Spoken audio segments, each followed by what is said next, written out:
First talk to our times, the return of the faun. Storytelling works for me as the perfect laboratory for exploring difficult philosophical texts.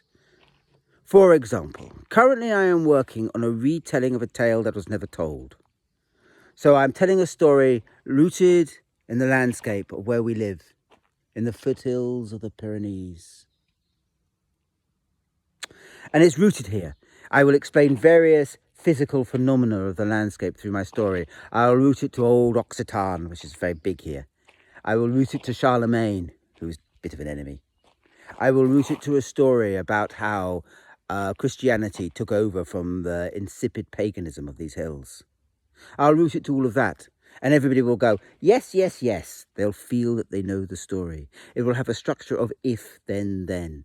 They'll know the story before I start in some ways. I will use some of the stock traits for storytelling. So the 3+1 structure, all of that. All of that works, as Deleuze would say, on an if, then, then structure. A structure where you can say if you've got that one, then you have that one, and that one. And yes, of course, I'm making up the story from scratch. And it will have an overall arcing plot, an overall if, then, then. But to be honest with you, with storytelling, that doesn't matter. So much for the story. But in the telling, you always explore a different thing.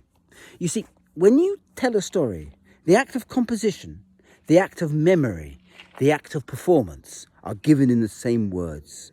Each time you perform it is different. To every audience it is different. If I perform it to the bees, it's different than if I perform it to the bears. I mean it. Everything changes. So that you're caught in an act of repetition where the and of memory is genuinely creative. Each time you remember it, you re-elaborate it, you change it, you forget bits of it and you have to redo them elsewhere. And sometimes that works. You're always caught up then in a memory that is shifting, changing, being creative. More than that, and this is where I have problems performing in French.